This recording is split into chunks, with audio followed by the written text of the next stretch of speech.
Sa Manila sila eh, public, mapa high school o ano. Eh ako sa Arellano ako nila in-enroll.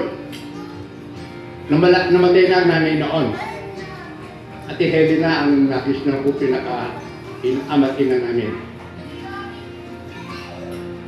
Maniwala ba kayo? Isang semester, 30 pesos. Nagpo-promissory note kami. Ibig sabihin, para ako makakuha ng exam, ang Ate Hele ay dapat mag-promise that she will pay that particular amount, 30 pesos, kalahating taon. O halimbawa, 60 pesos sa loob ng isang taon. Para ako ay makakuha ng examination. Ganong kahirap ang pera noon.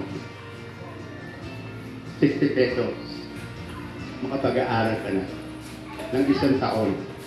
Matrikula sa Arellano University. Ang alam ko, ang tumutulong sa akin, huwag yung masabi ang kakakula, tumutulong na sa akin noon. Alam ko, nakakaliwi ako sa kanya ng pambaho. Noon ako'y nag-high school. Alam mo yung pagmamala ko ng high school? Section 1 kami mula yung second year hanggang 4th year. Pag section 1 ka, magmamalakas, you have different uniform sa mga mabababa ang section. Kaya pag suot mo yung ganong klaseng uniform, alam nila section 1 ka. Matalino ka. Ang hindi nila alam, bulak-baril sa amin. Nagkataon lang. I don't have so many books. Wala akong masyadong libro. Pag nakikinig ako sa teacher. And then pagkatapos na makinig ng lesson, nag-aaral naman ako after. Okay? Pag umaga ako, ang Ate Hele sakripisyo din ang tunay mag-aaral, nagtrabaho sa Paramount. Pag gabi siya karamihan. Kaya ako, marami akong kaibigang classmate na nabisto nila na tuwing hapon, ako ay naglalaba ng aming mga damit. Kasi ang Ate Hele, matutulog yan pang gabi. Gigising sa mga stress na eh. Naawa naman ako. Ako naman half day lang. So, patulong-tulong kayo sa paglalaba. Okay, lumaking gano'n ang buhay at patis. Ulam na yun.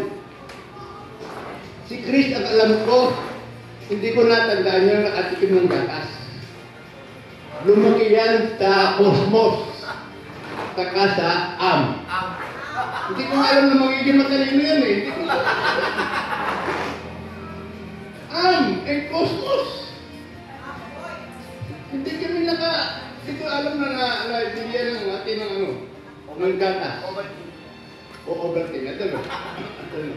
Kasi wala na akong masyado noon. Nung during that time. Siguro. Ewan ko nung busy. Okay. Lesson na nataktuan ko sa aking paglaki. Walang imposible kung hindi magtutulungan ang mga magkakapatid, ang mga magkakamatid. Napatunayan ko yan noong una, ang tagaluto namin at tagaligpit, ang Ate Hele at saka si Kuya Mar. Wala nagsabi sa kanila, basta kami pumalit, Kuya Lori, saka ako. Kaya lahat kami marunong magluto. Ewan ko lang si Chris, marunong pa.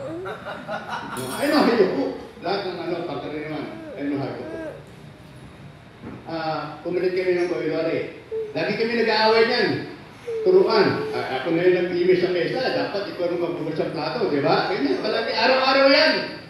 Lagi kami nag-aaway. Lagi kaaway niya Kuya Lori.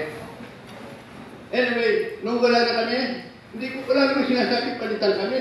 Pero nakita ko na pumalit namin na si Chris at saka si Frank. So, ganun, palitan. Sabi ko, hindi ko naman din pagkawain bahay. No? Kumukusta, may maglalaban, may magluluto, may mga mali. Grade 6 ako, namalengke ako. Dala ng ate yung listahan, pupunta sa pinagsapote. Bibigay ko lang naman sa alam mo naman sa gawin. Lahat yun na namin tiis namin. At sabi ko, dahil sa nangyari sa amin lupa dyan, dapat makapag-aaral ng mga kapatid ko. Kami dapat pag-aaral. Ang pag-aaral lang ang hahango sa ating kahirapan. Totoo merong hindi nakapag-aral nagiging milyonaryo, pero bihira yan. Karamihan sa itatagumpay sa buhay ay yung may pinag-aralan. Tandaan nyo, maging ang mga namumuno sa revolusyon, hindi masa. Huwag kayo maniwala ng masa mga nasa revolusyon. Ang mga napag-aral ang sila namumuno ng sa revolusyon. Kapag sila ang kaya siguro.